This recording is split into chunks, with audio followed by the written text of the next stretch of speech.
আসসালামু আলাইকুম। Technique easy এডুকেশনের পক্ষ থেকে আপনাদের সবাইকে স্বাগতম জানাচ্ছি। প্রিয় শিক্ষার্থীরা, চলে আসলাম নতুন আরও একটা পর্ব নিয়ে।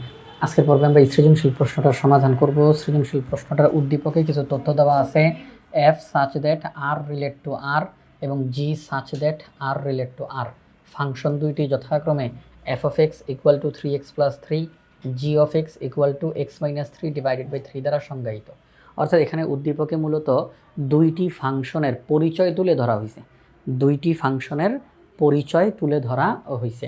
প্রথমে একটা ফাংশনের পরিচয় তুলে ধরা হয়েছে, সেই ফাংশনটা হচ্ছে এফ। এরপর আরেকটা ফাংশনের পরিচয় তুলে ধরা হয়েছে, সেটা হচ্ছে জি। তো এফ যেই ফাংশনটা, এই যে দেখেন তীর চিহ্নের বামেরটাকে বলা হয় ডোমেনের পরিচয় আর ডানেরটাকে বলা হয় কো ডোমেনের পরিচয়। অর্থাৎ এফ নামের যেই ফাংশনটি, তার ডোমেন হচ্ছে বাস্তব সংখ্যার সেট এবং কো ডোমেন হচ্ছে বাস্তব সংখ্যার সেট। এরপরে জি নামের যেই ফাংশনটা, তার ডোমেন হচ্ছে বাস্তব সংখ্যার সেট, কো ডোমেন হচ্ছে বাস্তব সংখ্যার সেট। এবার এই দুইটা ফাংশনকে প্রকাশ করা হয়েছে কি দিয়ে? আগে তো পরিচয়, এখানে পরিচয় তুলে ধরছে, এখন প্রকাশ করছে কি দিয়ে? এফ ফাংশনটা কি দিয়ে প্রকাশ করছে আর জি ফাংশনটা কি দিয়ে প্রকাশ করছে? এখানে বলা আছে F of X equal to 3x + 3। অর্থাৎ এই যে এখানে যে এফ ফাংশনের পরিচয় দেওয়া, এই ফাংশনটাকে প্রকাশ করা হয়েছে 3x + 3 দ্বারা। এই যে জি ফাংশনটা দেওয়া আছে পরিচয়, তাকে প্রকাশ করা হয়েছে G of X equal to x - 3 divided by 3 দ্বারা। এই হচ্ছে দুইটা ফাংশন নিয়ে কথাবার্তা। এবারে এই উদ্দীপকের আলোকে আমাদেরকে সৃজনশীল প্রশ্নটার সমাধান করতে হবে। ক নাম্বার প্রশ্নে বলছে জি ইনভার্স -3 নির্ণয় করো। জি ইনভার্স -3 নির্ণয় করো। অর্থাৎ আমাদের এখানে মধ্যে আছে জি অফ এক্স, আগে আমাদেরকে এইটার বিপরীত ফাংশনটা বের করতে হবে। এইটার বিপরীত ফাংশনটা বের করতে হবে। জি অফ এক্স দেওয়া, আমাদেরকে আগে বের করতে হবে জি ইনভার্স এক্স, তারপরে বের করতে হবে জি ইনভার্স -3। তখন আমরা চলকের মান হিসেবে -3 বসাবো। অর্থাৎ আমি কিন্তু এই মুহূর্তে ডাইরেক্ট এখানের মধ্যে -3 বসাই দিলে হবে না, কিন্তু না হবে না, কারণ এটা তো জি অফ এক্স। এইটাকে ব্যবহার করে আমরা নির্ণয় করব জি ইনভার্স এক্স, অর্থাৎ বিপরীত ফাংশন। এটা যখন নির্ণয় করা হবে তখন আমরা এক্সের জায়গাতে মান বসাবো -3। ঠিক আছে? তাহলে চলেন আমরা এখন বিপরীত ফাংশনটা কীভাবে বের করতে হয় আপনারা সবাই ইতিমধ্যে খুব ভালো করে জানেন। আমরা এখন অঙ্কটা করে ফেলবো। উদ্দীপকে যেই জি অফ এক্স ফাংশনটা দেওয়া আছে আমরা লিখি। ক নাম্বার দেওয়া আছে, তো আমরা ফাংশনটাকে লিখলাম। এখন আমরা লিখব ধরি। বিপরীত ফাংশন বের করার জন্য অন্য একটা চলক আমরা অঙ্কের মধ্যে নিয়ে আসবো। ধরি ওয়াই ইকুয়াল টু এই পুরা অংশটা G of X equal to x - 3 divided by 3। ধরি y equal to G of X equal to x - 3 divided by 3।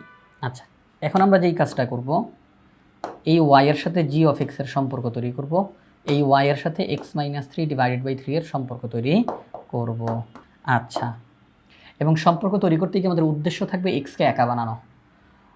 y এর সাথে যখন জি অফ এক্সের সম্পর্ক তৈরি করব এক্সকে একা বানাবো, y এর সাথে যখন x - 3 ডিভাইডেড বাই 3 এর সম্পর্ক তৈরি করব এক্সকে একা বানাবো। আমরা লিখব এখানে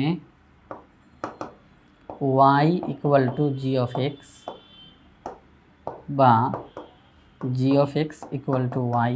এক্সটাকে একা রাখলে এই জি ওই সাইডে গেলে বিপরীত হয়ে যাবে জি ইনভার্স। এখানে শুধু জি, এটা ওই সাইডে গেলে বিপরীত হয়ে যাবে জি ইনভার্স ওয়াই। তাহলে আমরা এক্সের মান বের করলাম, X equal to G inverse Y. এখন আমরা ওয়াইয়ের সাথে এটার সম্পর্ক করব। আমরা লিখবো আবার Y equal to x - 3 divided by 3। আচ্ছা, লিখলাম। আর গুণ করতে পারি x - 3 ইকুয়াল টু 3y। এক্সকে একা বানাবো, এক্সের পরিবর্তে এফ, আচ্ছা জি ইনভার্স ওয়াই লিখতে পারি, কারণ এক্স মানে জি ইনভার্স ওয়াই, এক্স মানে জি ইনভার্স ওয়াই। আমরা এটা লিখলাম 3y + 3। এবার আমরা বের করব জি ইনভার্স এক্স। মূলত এটাই বিপরীত ফাংশন, এটাই বিপরীত ফাংশন 3x + 3, অর্থাৎ ওয়াইয়ের জায়গাতে এক্স বসবে, ওয়াইয়ের জায়গাতে এক্স বসবে। আচ্ছা, তো বিপরীত ফাংশন বের করা হয়ে গেছে। আমাদেরকে বলছে জি ইনভার্স -3 বের করো। আমাদের উদ্দেশ্য ছিল আগে জি ইনভার্স এক্স বের করব, তারপরে আমরা চলকের মান হিসেবে -3 বসিয়ে দেব। তাহলে এই মুহূর্তে আমাদের অঙ্কে জি ইনভার্স এক্স বের হয়ে গেছে। আমরা এখন জি ইনভার্স -3 লিখব। এক্সের জায়গায় -3, এখানে এক্সের জায়গায় -3 +3, -3 × 9 +3। তাহলে -6 বের হয়েছে, রেজাল্ট বের হয়েছে। অতএব জি ইনভার্স -3 এর রেজাল্ট -6, জি ইনভার্স -3 এর রেজাল্ট -6। আচ্ছা, তো আমাদের এই অঙ্কটা হয়ে গেল। ক নাম্বার প্রশ্নের সমাধান হয়ে গেছে, আমাদের -6 পেয়েছি। এবার খ নাম্বার প্রশ্ন, f(x) সার্বিক ফাংশন কিনা তা নির্ধারণ করো। অর্থাৎ সার্বিক ফাংশনটাকে আমরা আরেকভাবে বলতে পারি অন টু ফাংশন। হ্যাঁ, সার্বিক ফাংশন বা অন টু ফাংশন। কোনো একটা ফাংশন সার্বিক ফাংশন কিনা এটা কীভাবে করে বোঝা যায়? কোনো একটা ফাংশন সার্বিক ফাংশন কিনা এটা কীভাবে করে বোঝা যায়? আমাদেরকে মূল যেই ফাংশনটা দেওয়া থাকবে, আমরা সেই ফাংশনটার বিপরীত ফাংশন বের করব। হ্যাঁ, বিপরীত ফাংশন বের করার পরে সেখান থেকে আমরা এই যে চলকের মান বের করব, এটা মূল ফাংশনের রেঞ্জ। হ্যাঁ, এখান থেকে যে চলকের মানটা পাবো আমরা, এখান থেকে চলকের মান পাবো, মানে ডোমেন। বিপরীত ফাংশনের ডোমেন যেটা, সেটা কিন্তু মূল ফাংশনের রেঞ্জ, এটা আপনারা সবাই জানেন। বিপরীত ফাংশনের ডোমেন যেটা, সেটা মূল ফাংশনের রেঞ্জ। তাহলে আমরা বিপরীত ফাংশন থেকে ডোমেন বের করব, এটা মূল ফাংশনের রেঞ্জ। এটা কি? মূল ফাংশনের রেঞ্জ। আমরা বলতে পারি মূল ফাংশনের রেঞ্জ বের হবে এখান থেকে। ঠিক আছে, মূল ফাংশনের রেঞ্জ বের হবে এখান থেকে। তো এই যে রেঞ্জ যেটা বের হবে, যদি এই রেঞ্জ আর কোডোমেন সমান হয়, রেঞ্জ এবং কোডোমেন সমান হয়, মূল ফাংশনের রেঞ্জ, মূল ফাংশনের কোডোমেন যদি সমান হয়, তাহলে আমরা বলবো ফাংশনটি সার্বিক। আর যদি রেঞ্জ এবং কোডোমেন সমান না হয়, তাহলে বলবো ফাংশনটি সার্বিক না। আমি আবারও বলতেছি, আমাদেরকে যখন একটা ফাংশন সার্বিক ফাংশন কিনা যাচাই করতে বলে বা নির্ধারণ করতে বলে, তখন আমাদের কাজ হচ্ছে মূল ফাংশনের বিপরীত ফাংশন বের করব। বিপরীত ফাংশন থেকে ডোমেনের মান বের করব, সেটাই মূল ফাংশনের রেঞ্জ, সেটা মূল ফাংশনের রেঞ্জ। অর্থাৎ যদি সহজ ভাষায় বলি, মূল ফাংশনের রেঞ্জ, মূল ফাংশনের কোডোমেন সমান হলে ফাংশনটি সার্বিক ফাংশন। মূল ফাংশনের রেঞ্জ, মূল ফাংশনের কোডোমেন যদি সমান হয়, তাহলে ফাংশনটি সার্বিক ফাংশন। আর যদি সমান না হয়, তাহলে ফাংশনটি সার্বিক ফাংশন না। মূল ফাংশনের রেঞ্জ কীভাবে করে বের করতে পারি? মূল ফাংশনের বিপরীত ফাংশন বের করব। বিপরীত ফাংশনে ডোমেন যেটা পাবো, এটাই মূল ফাংশনের রেঞ্জ। বিপরীত ফাংশনের ডোমেন, এটাই মূল ফাংশনের রেঞ্জ। আমরা এবার দেখব এই রেঞ্জটা আর মূল ফাংশনের কোডোমেনটা সমান কিনা। আপনারা বলবেন স্যার কোডোমেন কোথায়? এই যে দেখেন মূল ফাংশনের কোডোমেন বলা আছে না, এই যে আমরা বলছিলাম তীর চিহ্নের আগেরটা ডোমেন, তীর চিহ্নের পরেরটা কোডোমেন। তাহলে এই যে মূল ফাংশনের কোডোমেন এখানে উল্লেখ করা আছে। তাহলে আমরা এখন দেখব রেঞ্জ এবং কোডোমেন সমান কিনা। তাহলে এখন চলেন, তার মানে আগের অঙ্কটার মধ্যে কিন্তু আমাদেরকে এখন বিপরীত ফাংশন বের করতে হবে, মূল ফাংশনটার বিপরীত ফাংশন বের করতে হবে। আচ্ছা, তাহলে মূল ফাংশনটা এই যে f(x) = 3x + 3। আমরা লিখব খ নাম্বার অঙ্কটা করতে গিয়ে দেওয়া আছে f(x) = 3x + 3।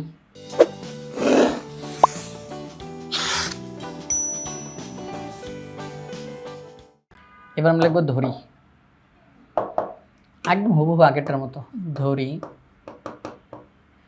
y = f(x) = 3x + 3।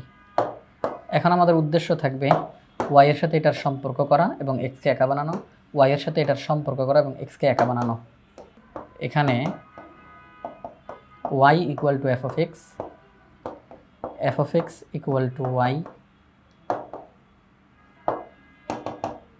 অতএব x = f ইনভার্স y।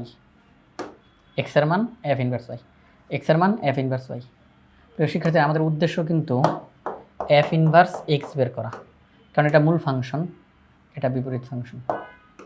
আমরা এখন আবার লিখব, এবার আমরা y এর সাথে সম্পর্ক করব 3x + 3, y = 3x + 3। x কে একা বানাবো, y - 3 = 3x। আমরা লিখতে পারি 3x = y - 3, মানে একবারে পুরাটার জায়গায় অদল বদল করছি, এতে করে কারো চিহ্ন পরিবর্তন হবে না। আচ্ছা, x এর মান বের হয়েছে,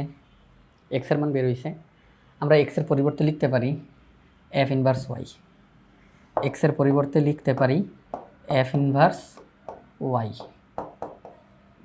y - 3 / 3।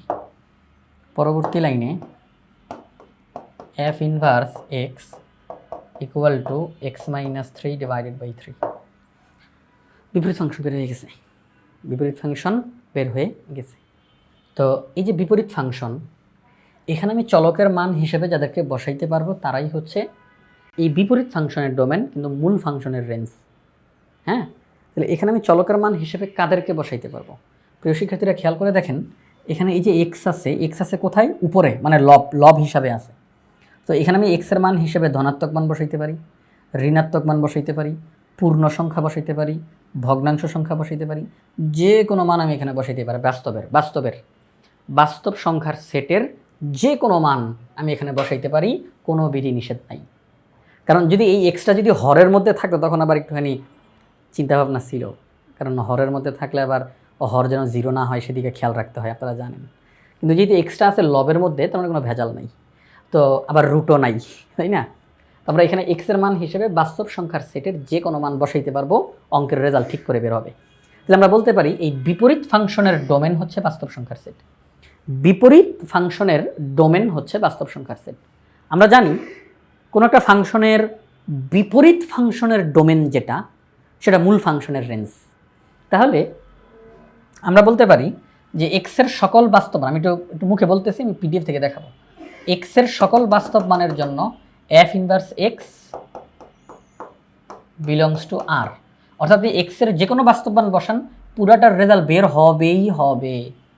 আচ্ছা, তো সেই ক্ষেত্রে বিপরীত ফাংশনের ডোমেন হচ্ছে বাস্তব সংখ্যার সেট। বিপরীত ফাংশনের ডোমেন হচ্ছে বাস্তব সংখ্যার সেট। তাহলে মূল ফাংশনের রেঞ্জ, এই যে মূল ফাংশন, এটা মূল ফাংশন, তাহলে মূল ফাংশনের রেঞ্জ বাস্তব সংখ্যার সেট। বিপরীত ফাংশনের ডোমেন যেটা, মূল ফাংশনের রেঞ্জ সেটা। আচ্ছা, তাহলে বাস্তব সংখ্যার সেট। এখন আমাদের প্রশ্নের উদ্দীপকে দেওয়া ছিল ফাংশনটার কোডোমেন আর এখন যে আমরা অঙ্কটা করলাম ফাংশনের রেঞ্জ আর, তাহলে আমরা দেখতেছি রেঞ্জ ইকুয়াল টু কোডোমেন। তাহলে যেহেতু রেঞ্জ আর কোডোমেন সমান হয়েছে, অতএব এফ ফাংশনটি সার্বিক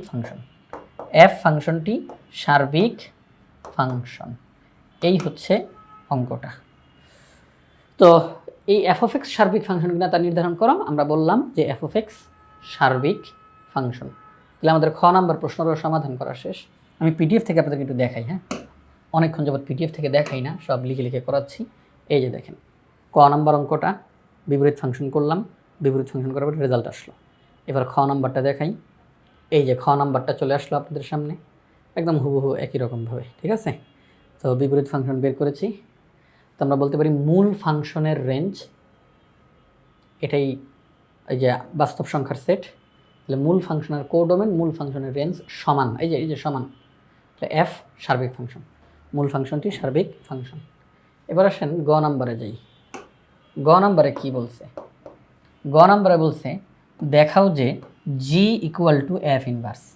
দেখাও যে জি ইকুয়াল টু এফ ইনভার্স, মানে হচ্ছে জি অফ এক্স সমান হবে এফ ইনভার্স এক্সের।